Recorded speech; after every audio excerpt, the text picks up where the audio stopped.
the basis of classification. In the previous section, we came to recognize the vast diversity of life forms on this earth and the need to classify them in order to make sense of this variety. Humans have attempted to classify life for millennia with varying success.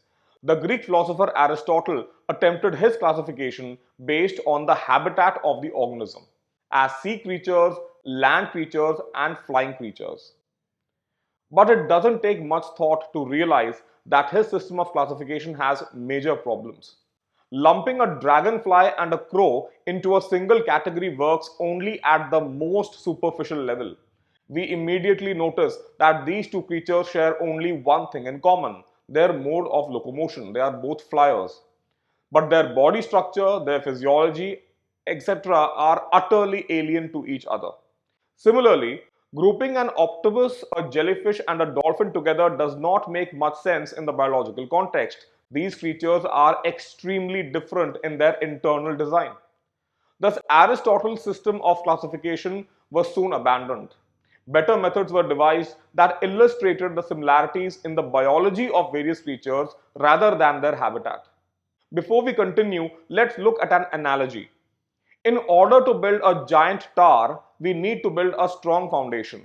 The foundation is invisible to us, but its size, depth, and weight will decide the height, the thickness, and the weight of the tower above the ground, which we can see. Thus, the foundation will pre-decide a lot of the visible details that we see on the structure. On the other hand, the color of the paint or the decorative work on the tower has very little to do with its structure or chemical composition, because that is a superficial detail. In biology, there are certain characteristics of organisms which are very basic and fundamental to their existence. And these are often called basal traits, as they are, for the lack of a better word, basic to the organism. The modern systems of classification draw upon the discovery and the comparison of the most basic characteristics of an organism to evaluate its relationship to other organisms. This system of classification is far more rooted in reality than the arbitrary and confusing systems used earlier. Under this system, we are looking beyond superficial details like habitat and external appearance and basing our judgment on the internal properties of the organism. Let us see how this is done using some examples. Let us take any organism. What are some fundamental questions that we can ask? Is the organism composed of cells? Yes. All organisms found on the earth are either single-celled or composed of collections of cells. In over 3 centuries of work in modern biology, we are yet to find any organism that violates this principle. Next, is the organism composed of nucleated or non-nucleated cells? Non-nucleated cells are very basic characteristic on earth. Non-nucleated cellular organisms are grouped under the prokaryotes, while organisms with nucleated cells are placed under the eukaryotes. Is the organism single-celled or multicellular? Does the organism produce its own food or does it depend on other organisms for food? This creates a very basic division between animals and plants. If it is an animal, what is its body plan? Does it have a brain? What is its internal structure? And so on. By using the detailed structure of an organism as our guide, classification becomes much more useful and grounded in reality.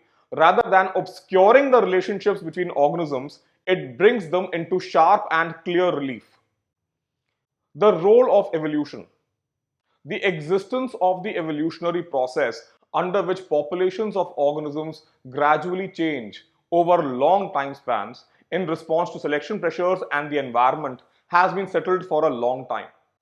The diversity of life today is the end result of thousands of years of gradual accumulation of more derived characteristics, newer features in physiology and anatomy, all occurring in small incremental steps. Such changes have caused the front limbs to evolve into hands, hooves, and wings. Evolution has caused the giraffe to develop a longer neck, or for humans to develop less body hair and greater intelligence. But it needs to be remembered that all this variety in form and function has originated from a relatively smaller number of basic body plans. The current system of classification takes into account the evolutionary reality of life. As we saw before, characteristics that evolved further back in time are called basal or primitive characteristics, while features that have evolved more recently are called derived or advanced characteristics. Please note, these words only illustrate the difference and are not meant to be judgment of value. In other words, primitive does not equate with bad and derived does not automatically mean good.